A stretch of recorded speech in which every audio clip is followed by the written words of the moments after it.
오늘은 모든 것의 생성이 근원이 되는 그 창세기, 역사에 대한 모든 기록의 시작이 되는 모든 만물의 근원이 되는 바로 창세기를 가지고 이제 여러분과 같이 말씀을 나누고자 합니다.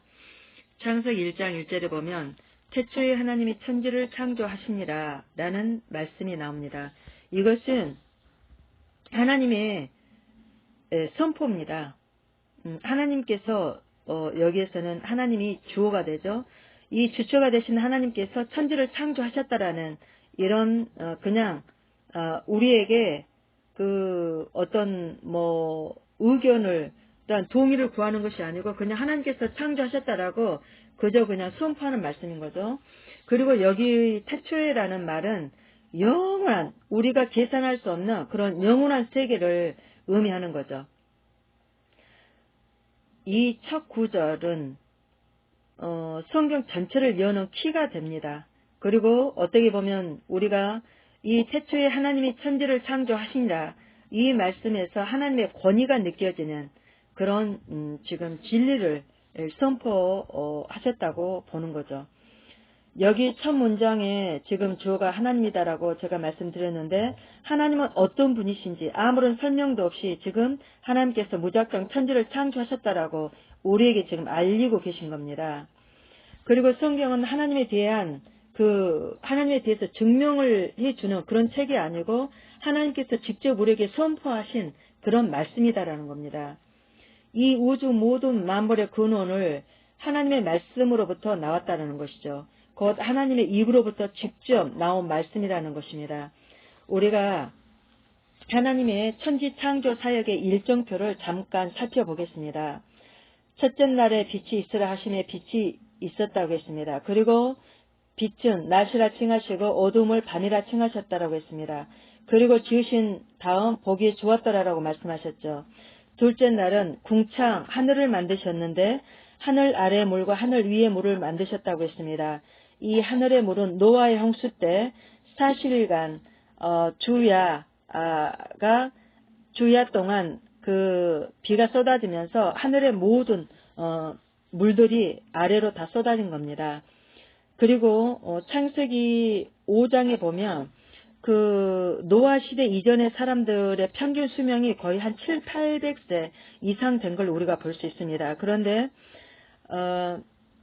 노아 시대 이후에는 그 노아 홍수가 끝나고 나서 하나님께서 이제는 인간의 수명을 120세로 정하겠다라는 말씀이 나오죠. 그 이전에는 이 무두슬라가 969세까지 살았는데 거의 천수를 누린 것을 우리가 볼 수 있습니다.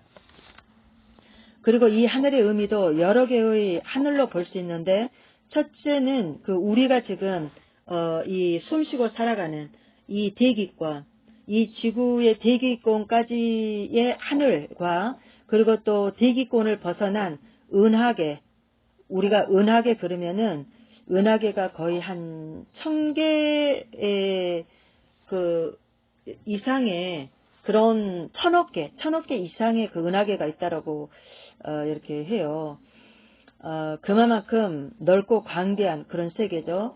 그리고 또 세 번째 하늘이 있는데 그것은 하나님의 보좌가 있는 그 하늘로서 곧 하나님이 계신 곳, 바로 천국을 볼 수 있습니다.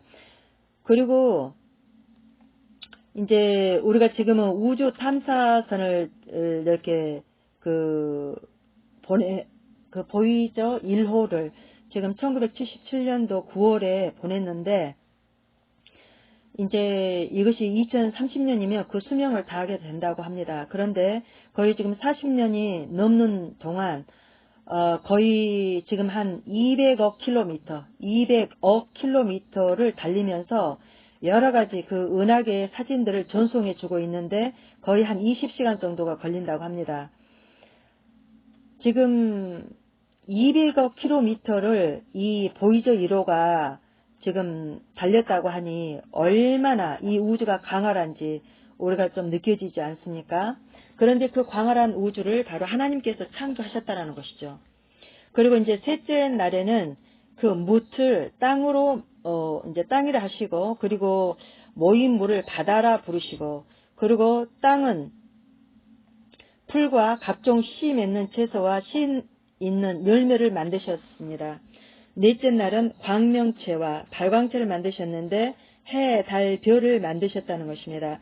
그리고 이 해, 달, 별은 낮과 밤을 나누고 또 징조, 사인과 사시, 사계절과 또 일자, 날짜와 연도를 이루게 하셨다고 하셨는데 이 말씀은 지금 해, 달, 별 이런 것들을 통해서 하나님의 사인과 징조를 주시겠다는 말씀이 요일서에도 나오고 그리고 예수님께서도 주님께서 오실 때 해가 검은 상복을 입은 것처럼 검게 변할 거라고 하시는 말씀이 나옵니다. 그리고 이렇게 달이 핏빛처럼 변하겠거니와 라는 그런 이제 말씀이 나오는데 바로 이런 마지막 때에 주실 그런 사인의 징조로서 우리에게 또한 이런 광명체, 해, 달, 별들을 주셨다라는 것입니다.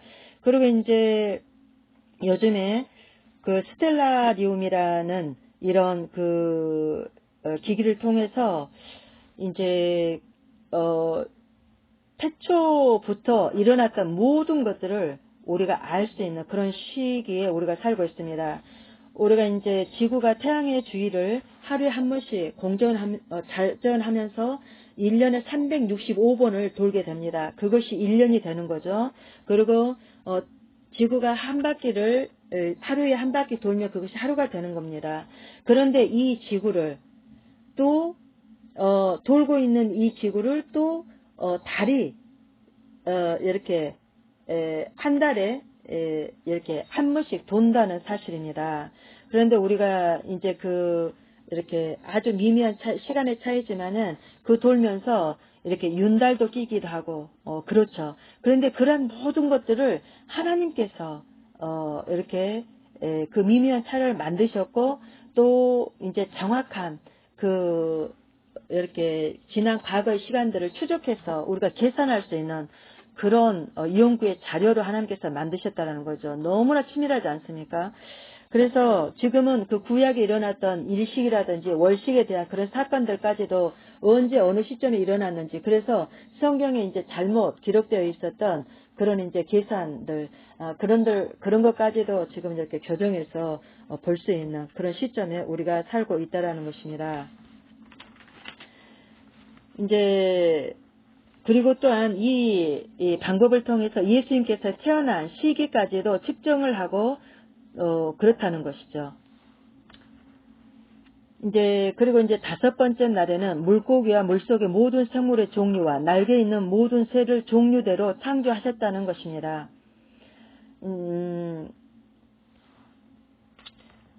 이제 제가 우리 여기 집 밖에 산책로에 나가서 보니까 여기는 이렇게 밖에 잔디 위에 다람쥐들이 이렇게 하루에 두세 마리 정도는 보통 볼 수 있어요. 나가면 이 다람쥐들이 이렇게 왔다 갔다 다니고 또 하늘에 나는 새들이 작은 것에서부터 큰 것에 이르기까지 이렇게 하늘을 날다가 내려와서 그 잔디밭을 타면서 그 안에 감추어진 그 지렁이들을 파서 먹고 하는 그런 것을 보게 됩니다. 저는 그런 것을 보면서 무슨 생각을 했냐면 마태복음 6장 26절에 보면 공중의 새를 보라 심지도 않고 거두지도 않고 창고에 모아들이지도 아니하되 너희 천부께서 기르시나니 너희는 이것들보다 귀하지 아니하냐. 오늘 있다가 내일 아궁이에 던지우는 들풀도 하나님이 이렇게 입히시거든 하물며 너희일까 보냐 믿음이 적은 자들아. 이 말씀이 생각났습니다. 그리고 이제 그 밑에 보면 예수님께서 그러시죠. 너희는 먼저 주님의 나라가 뭡니까? 우리 주인의 나라. 주라는 것은 주인 주자죠. 우리 주인의 나라와 그분의 의를 구하라. 그리하면 이 모든 것을 너희에게 더하시리라 라는 것입니다. 그러므로 내일 일을 위하여 염려하지 말라. 내일 일은 내일 염려할 것이요 한날의 괴로움은 그날의 조판이라 라는 말씀이 있습니다. 여섯째 날에는 땅의 생물을 그 종류대로 주셨는데 육축과 기는 것과 땅의 짐승을 종류대로 주셨고 라는 말씀이 나오죠. 그리고 이 마지막 6째 날에 하나님의 형상을 따라 사람을 지으시고 이 모든 것을 다스리도록 하신 것입니다. 이 모든 세계를 하나님께서 지으셨기에 모든 만물에는 하나님의 신성이 깃들어 있는데 로마서 1장 20절에 보면 창세로부터 그의 보이지 아니하는 것들 곧 그의 영원하신 능력과 신성이 그가 만드신 만물에 분명히 보여 알려졌나니 그러므로 그들이 핑계치 못할지니라 라고 했습니다. 우리는 자연을 살피면 하나님께서 안 계시다라고 얘기를 못합니다. 우리의 깨달음과 생각이 좀 짧아서 그렇지 우리가 나이가 들어가고 하나님의 말씀을 통하여 이런 자연의 세계를 보더라도 정말 하나님의 그 지혜와 지식의 풍부함이 너무나 무궁무진하다는 것을 우리가 알 수 있는 거죠. 그런데 우리 인간이 이 하나님의 형상을 따라 지음을 받았음에도 이 죄를 짓게 하는 자 사단은 굉장히 아름다운 이 루시퍼였죠. 그 천사장 루시퍼가 바로 이제 타락을 함으로 하나님처럼 되려고 하다가 바로 하나님처럼 되려고 하는 그런 하나님의 영적인 이렇게 존재로 창조되었기 때문에 바로 그 영적인 그 최고의 위치를 탐했던 거죠. 그리고 그 하나님처럼 되려고 하는 것을 우리 사람에게 아담과 하에게 또 넣어주려고 하다가 그리고 또 이제 그걸 분별하지 못하고 하나님의 경고도 기억지 못했던 아담 하와로 말미암아 이제 우리 인류가 이렇게 죄악에 물들고 죄악으로 말미암아 타락하여 이렇게 비천한 죄로 인한 이런 인생을 살게 된 겁니다. 우리가 원하도 원치 않든 우리는 죄악 가운데 살아가고 있으며 이 죄로 말미암아 우리에게 부끄러움을 가져오고 그리고 우리 심령이 늘 항상 이렇게 담대하게 만들지를 못하게 만들고 정말 우리를 늘 항상 의기소침하게 만드는 것이 바로 죄죠. 그래서 죄는 시간이 갈수록 우리를 비참하게 만듭니다. 그래서 죄는 결국 죽음을 가져오죠. 그래서 우리가 죽음 뒤에는 예수님 없이 살게 되는 영원한 불모 지옥에 던질 수밖에 없는 것입니다. 그래서 예수님께서 바로 이 죄를 해결하시기 위해서 하나님의 독생자, 하나님의 단 한 분밖에 안 계신 독생자 이 예수 그리스도를 하나님께서 우리의 죄로부터 자유케 하기 위해서 이 악한 사단의 이 권세를 깨뜨려 버리기 위해서 이 사단이 가져온 것은 죄로 말미암아 죽음을 가져왔죠. 비천한 이 고통을 가져왔는데 예수님께서는 이 죽음을 가져온 이 죄, 죽음 그리고 지옥의 문제를 다 해결하고 나신 분이시다라는 겁니다. 그래서 예수님께서 죽음에서 부활하신 이 승리는 이 악한 사단의 세력을 이미 꺾어버리신 정말 승리죠. 그래서 우리는 정말 우리의 존재가 어떤 존재인가 라는 것을 알면서 우리가 그 하나님을 이렇게 제대로 아는 그 지식을 이렇게 사단은 계속 막죠. 방해를 합니다. 인생을 망가뜨려서 인생을 실수하게 만들고 그래서 시간을 허비하게 만들고 오랜 세월 동안 하나님의 그 뜻을 청종하지 못하게 만드는 것이 바로 사단이죠. 자기의 죄의 하수인 노릇을 하게끔 만들려니까 그러는 거죠. 지금 이 시대에는 더욱더 그러한 세력들이 많이 일어나지 않습니까? 사단은 짐승에게나 사람에게 붙어서 죄를 짓게 하는 것이죠. 그래서 우리가 영적으로 깨지 않으면 우리가 거기에 휩쓸려서 갈 수밖에 없는 거죠. 그래서 우리는 분별력을 가져야 됩니다. 분별력은 하나님의 말씀을 통해서 오는 것이죠. 성령 안에서 우리가 하나님의 말씀을 보며 또 하나님의 말씀을 암송하고 묵상할 때 우리가 죄를 이길 수 있는 힘이 주어진다는 것입니다. 그리고 제7일에는 하나님께서 7째 날을 안식하시고 복주시며 거룩하게 하셨다라고 나옵니다. 출애굽기 31장 13절에 보면 너는 이스라엘 자손에게 이르기를 너희는 다 나의 안식일을 지키라. 이는 나와 너희 사이에 너희 대대의 표징이니 나는 너희를 거룩하게 하는 여호와인 줄을 너희가 알게 하려 함이니라 라고 그랬습니다. 그래서 우리는 하나님을 경외하게 하게끔 하기 위해서 하나님께서 우리를 만드신 것을 일단 보게 됩니다. 인간을 하나님의 형상대로 창조하신 것은 인간이 얼마나 고귀한 존재인지를 말해주는 것입니다. 우리가 지금 여러 가지 지혜를 통해서 여러 가지 각 분야에 여러 가지 그 두각을 나타내고 하는 것도 바로 하나님의 그 신성이, 신적 계시의 능력이 우리 안에 지금 죽지 않고 살아있기 때문에 아마 그런 것들이 지금 나온다라고 저는 봅니다. 그래서 이 하나님의 형상이라는 것은 하나님의 어떤 영적이고 도덕적인 본성을 이제 의미하는데 인간만이 하나님과의 영적인 교제를 가질 수 있다라는 것입니다. 그런데 인간이 하나님의 형상대로 지음 받았는데 위험적인 그런 요소도 있죠. 방금 제가 말씀드렸던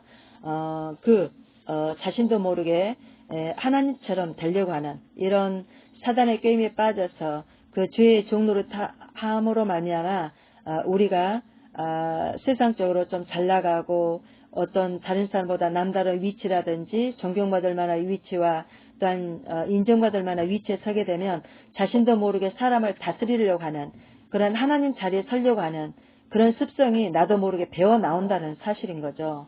네. 그래서 성경은 그 사람에게 세상에 이 악한 사단이 우리 사람에게 주었던 그 육신의 정욕과 안목의 정욕과 이생의 자랑 이것을 멀리하라고 했습니다. 바로 이 악한 사단은 아담과 하와도 이것을 가지고 속였지만 또 예수님께서 그 사실을 금식하시고 시험 받으실 때도 바로 이 육신의 정욕과 안목의 정욕과 이생의 자랑 이것을 가지고 시험을 했다는 것입니다. 그렇다면 오늘날 우리에게도 이 악한 사단 마귀가 이런 육신의 정욕과 안목의 정욕과 이생의 자랑을 쫓아 살도록 우리를 또한 몰아가지 않겠습니까? 그래서 우리는 나 자신을 하나님의 말씀 안에서 늘 항상 주님의 종으로서 내가 살아가도록 나 자신을 항상 경계하고 죄로부터 나를 분리시켜 나가도록 우리는 기도하며 말씀을 묵상하며 나가야 된다는 것이죠. 그러나 성경은 분명히 하나님께서 인간에 대한 계획을 가지고 하나님의 형상대로 지으셨다는 것입니다. 그리고 6일간 창조한 모든 피조물의 관리를 인간에게 주셨다는 것이죠.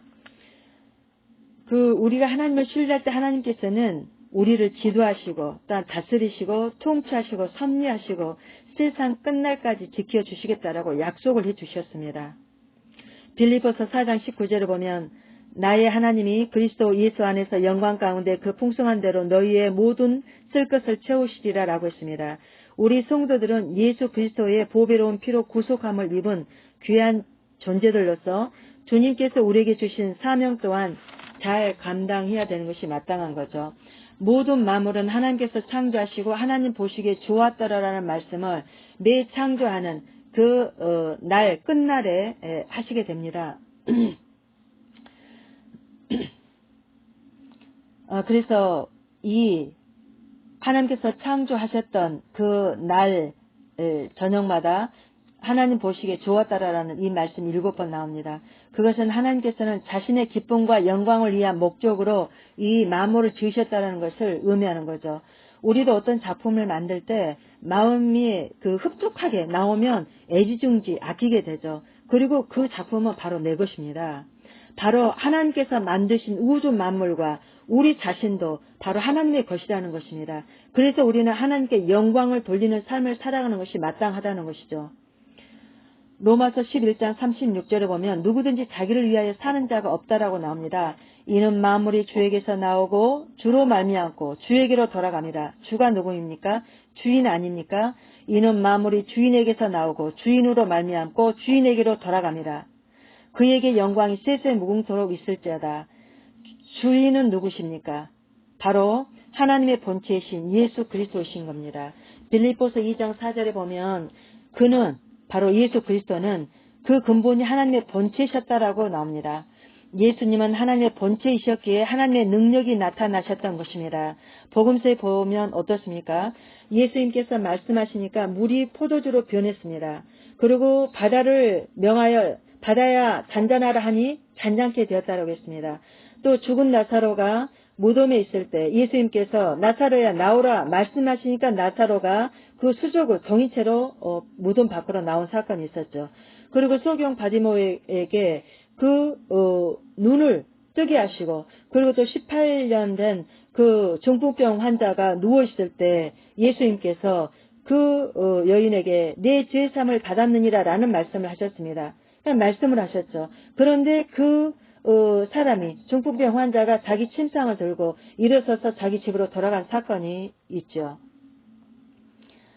그리고 나병 환자가 바로 예수님의 말씀을 듣고 깨끗함을 받은 사건이 나옵니다. 이 모든 것이 바로 예수님께서 말씀하심으로 일어난 사건들이라는 사실입니다. 그런즉 너희가 먹든지 마시든지 무엇을 하든지 다 하나님의 영광을 위해서 하라. 하나님의 영광을 위해서 사는 것입니다. 고린도전서 15장 28절에 보면 만물을 그에게 복종하실 때는 아들 자신도 그때에 만물을 자기에게 복종하게 하신 이에게 복종하게 되려니 이는 하나님의 만유의 주로서 만유 안에 계시려 하심이라 라고 했습니다. 로마서 14장 7, 8절부터 보면 우리 중에 누구든지 자기를 위하여 사는 자가 없고 자기를 위하여 죽는 자도 없도다. 우리가 살아도 주를 위하여 살고 죽어도 주를 위하여 죽나니 그러므로 사나 죽으나 우리가 주의 것이로다.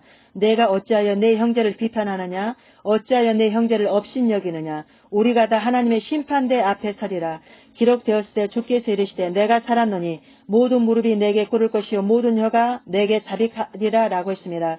그러므로 우리 각 사람이 자기의 일을 하나님께 직접 구한다는 것입니다. 직고하리라. 하나님의 나라는 먹는 것과 마시는 것이 아니고 오직 성령 안에서 의와 평강과 희락이다라고 했습니다.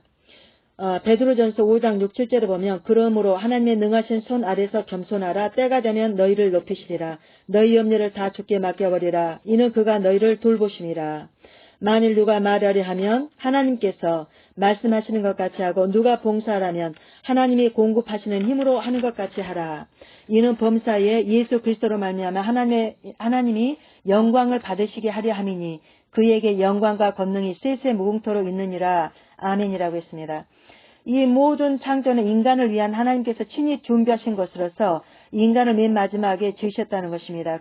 그러니까 하나님께서는 어떤 공허하고 혼돈하고 아주 무질서한 그런 상태에서 인간을 만드신 것이 아니고 완벽하게 모든 만물을 만드시고 갖추신 다음에 마지막 단계 인간을 창조하셨다는 것이죠. 이런 하나님께서 우리가 하나님께 어떤 것을 구할 때 주시지 않겠습니까? 우리의 죄의 문제, 인생의 문제, 부끄러움의 문제, 우리의 삶의 모든 부족한 부분들을 예수 이름으로 구하고 또한 예수 이름으로 우리로 받게 하신 분이십니다. 우리가 이미 어떤 것을 그냥 미리 앞당겨서 염려를 해서 그렇지 이 방금 말씀 제가 드렸듯이 공중 나는 새를 보라. 입히시지도 않고 주님께서 그들을 또한 먹이시고 입히신다고 하시지 않습니까? 그래서 믿음이 적은 자들아 라고 하십니다. 그래서 우리는 창조자 하나님께 우리가 합당한 삶을 살 때 하나님께서 먹이시고 입히신다고 하시지 않습니까? 그래서 믿음이 적은 자들아 라고 하십니다. 그래서 우리는 창조자 하나님께 우리가 합당한 삶을 살 때 하나님께서 먹이시고 입히신다고 하시지 않습니까? 그래서 믿음이 적은 자들아 라고 하십니다.